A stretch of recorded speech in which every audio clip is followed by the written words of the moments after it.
What's the millennial question? Apparently, millennials as a generation, which is a group of people who were born approximately 1984 and after,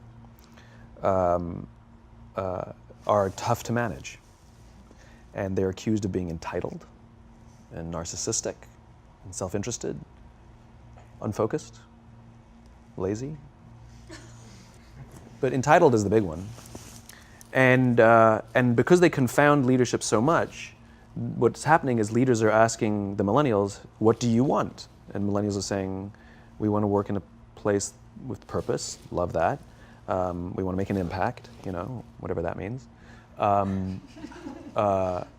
We want free food and beanbags. And so somebody articulates some sort of purpose, there's lots of free food and there's beanbags, and yet for some reason, they're still not happy. And that's because they're missing, there's a missing piece. What I've learned is that I can break it down into 4 pieces, right? There are four things, 4 characteristics.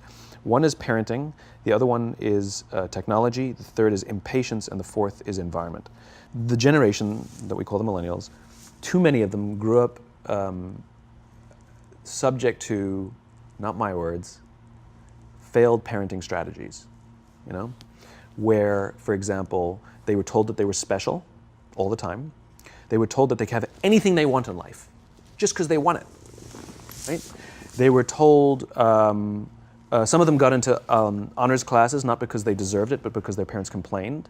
And some of them got A's, not because they earned them, but because the teachers didn't want to deal with the parents. Some kids got participation medals. You got a medal for coming in last, right?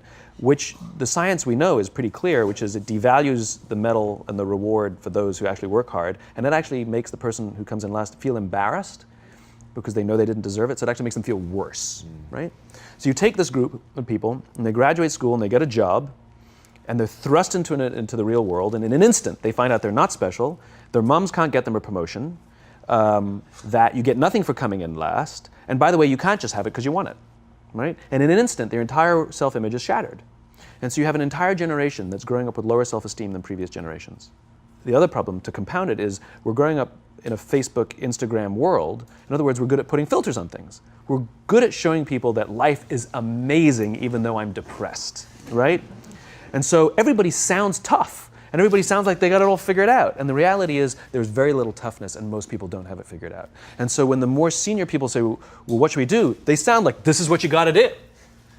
And they have no clue, right? So you have an entire generation growing up with lower self-esteem than previous generations, right? Through no fault of their own, right? They were dealt a bad hand, right? Now let's add in technology. We know that engagement with social media and our cell phones releases a chemical called dopamine. That's why when you get a text, it feels good, right? So we've all had it where you're feeling a little bit down or feeling a bit lonely, and so you send out 10 texts to 10 friends, hi, hi, hi, hi, hi, because it feels good when you get a response, right? Right? It's why we count the likes. It's why we go back 10 times to see if my Instagram is growing slower, did I do something wrong? Do they not like me anymore, right? The trauma for young kids to be unfriended, right? Because we know when you get a hit of dopamine, which feels good. It's why we like it. It's why we keep going back to it. Dopamine is the exact same chemical that makes us feel good when we smoke, when we drink, and when we gamble. In other words, it's highly, highly addictive. Right? We have age restrictions on smoking, gambling, and alcohol, and we have no age restrictions on social media and cell phones, which is the equivalent of opening up the liquor cabinet and saying to our teenagers, hey, by the way, this adolescence thing, if it gets you down. But that's basically what's happening. Right? That's basically what happened. You have an entire generation that has access to an addictive, numbing chemical called dopamine through social media and cell phones as they're going through the high stress of adolescence. Why is this important? Almost every alcoholic discovered alcohol when they were teenagers. When we're very, very young, the only approval we need is the approval of our parents. And as we go through adolescence, we make this transition where we now need the approval of our peers. Very frustrating for our parents, very important for us. It allows us to acculturate outside of our immediate families into the broader tribe. right? It's a highly, highly stressful and anxious period of our lives, and we're supposed to learn to rely on our friends. Some people, quite by accident, discover alcohol and numbing effects of dopamine to help them cope with the stresses and anxieties of adolescence. Unfortunately, that becomes hardwired in their brains, and for the rest of their lives, when they suffer significant stress, they will not turn to a person, they will turn to the bottle. Social stress, financial stress, career stress, that's pretty much the primary reasons why an alcoholic drinks, right? What's happening is because we're allowing unfettered access to these dopamine-producing devices and media, basically it's becoming hardwired, and what we're seeing is as they grow older, too many kids don't know how to form deep, meaningful relationships. Their words, not mine. They will admit that many of their friendships are superficial.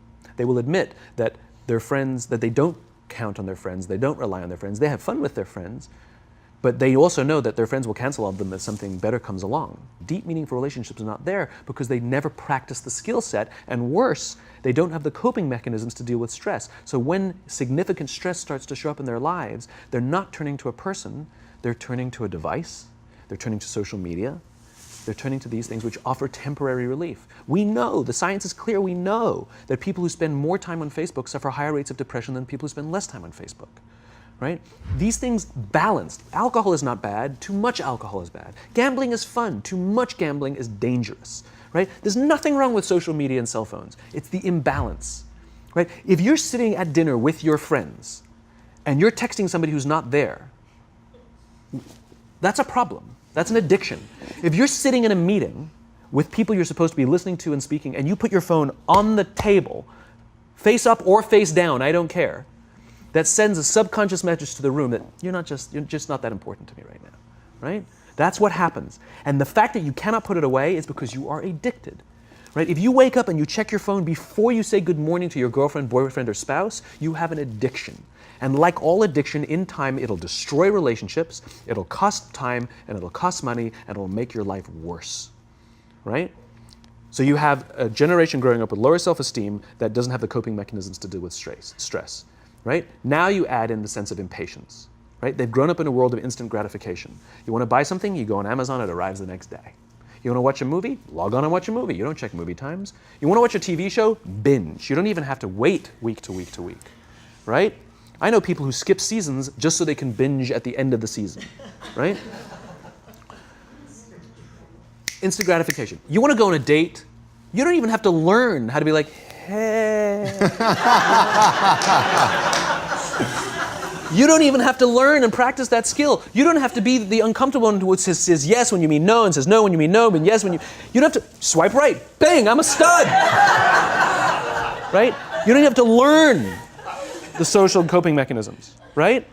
Everything you want, you can have instantaneously. Everything you want, instant gratification, except job satisfaction and strength of relationships. There ain't no app for that. They are slow, meandering, uncomfortable, messy processes. And so I keep meeting these wonderful, fantastic, idealistic, hardworking, smart kids. They've just graduated school. They're in their entry-level job. I sit down with them and I go, how's it going? They go, I think I'm going to quit. I'm like, why? They're like, I'm not making an impact. I'm like, you've been here 8 months. You know? It's as if they're standing at the foot of a mountain and they have this abstract concept called impact that they want to have in the world, which is the summit. What they don't see is the mountain. I don't care if you go up the mountain quickly or slowly, but there's still a mountain. And so what this young generation needs to learn is patience. That some things that really, really matter, like love, or job fulfillment, joy, love of life, self-confidence, a skill set, any of these things, all of these things take time. Sometimes you can expedite pieces of it, but the overall journey is arduous and long and difficult. And if you don't ask for help and learn that skill set, you will fall off the mountain, or you will, the worst case scenario, and we're already seeing it, the worst case scenario is we're seeing an increase in suicide rates, we're seeing an increase in this generation, we're seeing an increase in accidental deaths due to drug overdoses, we're seeing more and more kids drop out of school or take leaves of absence due to depression, unheard of. These are all, this is really bad. The best case scenario, those are all bad cases, right? The best case scenario is you'll have an entire population growing up and going through life and just never really finding joy. They'll never really find deep fulfillment in work or in life. They'll just waft through life and it'll be just, it's fine. How's your job? It's fine. It's the same as yesterday. How's your relationship? It's fine.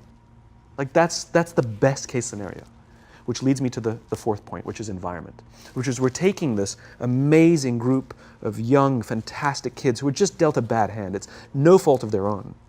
And we put them in corporate environments that care more about the numbers than they do about the kids. They care more about the short-term gains than the long-term life of this young human being. We care more about the year than the lifetime, right? And so we are putting them in corporate environments that aren't helping them build their confidence, that aren't helping them learn the skills of cooperation, that aren't helping them overcome the challenges of a digital world and finding more balance, that isn't helping them overcome the need to have instant gratification and teach them the joys and impact and the fulfillment you get from working hard on something for a long time that cannot be done in a month or even in a year. And so we're thrusting to them in corporate environments, and the worst part about it is they think it's them. They blame themselves. They think it's them who can't deal.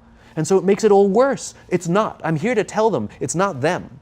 It's the corporations. It's the corporate environments. It's the total lack of good leadership in our world today that is making them feel the way they do.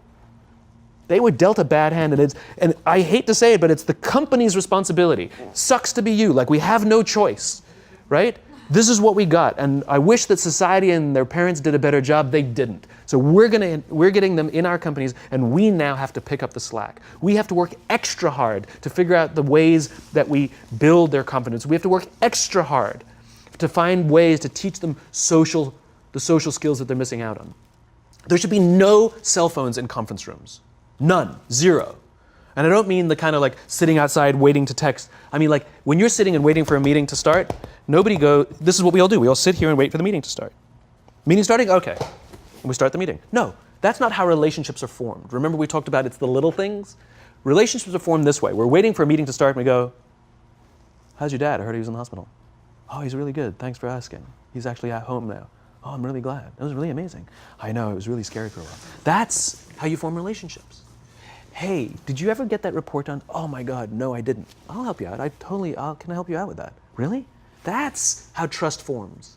Trust doesn't form at an event in a day. Even bad times don't form trust immediately. It's the slow, steady consistency. And we have to create mechanisms where we allow for those little innocuous interactions to happen. But when we allow cell phones in conference rooms, we just, okay, have the meeting. And then my favorite is like when there's a cell phone there and you go like this, you go. It rings and you go. I'm not going to answer that. Like, Mr. Magnanimous, you know? When you're out for dinner with your friends, like, I do this with my friends. When we're going out for dinner and we're leaving together, we'll leave our cell phones at home.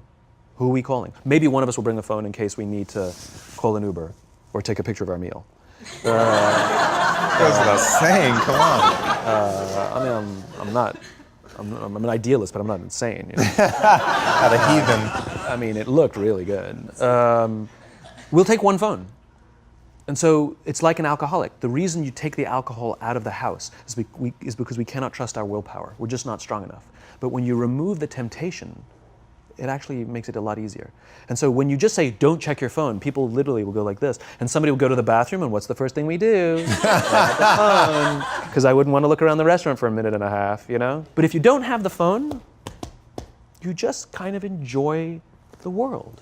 And that's where ideas happen. The constant engagement is not where you have innovation and ideas. Ideas happen when our minds wander and we go, and you see something, I bet they could do that.